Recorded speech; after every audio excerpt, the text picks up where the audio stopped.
This is the Fronius TPSI 500 power source.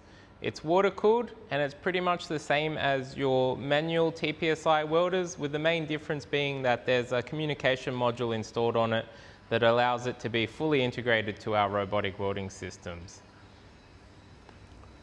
On the bottom you've got your water cooler and then your power source, and then on top you've got your spool holder and wire feeder. You could also adapt it to run off a drum of wire. Underneath here you've got your drive rolls, which you'd change the drive rolls and the liner depending on the type of wire that you're using. And then on the robot we've got the Fronius 500 amp water cooled robotic torch, which is pretty much identical to the manual torches except it doesn't have a trigger. And down on the front end you've got the same consumables. You've got your gas nozzle, contact tip and diffuser. On our robots we like to use the extended torch neck just because it gives you much better reach and access for your parts.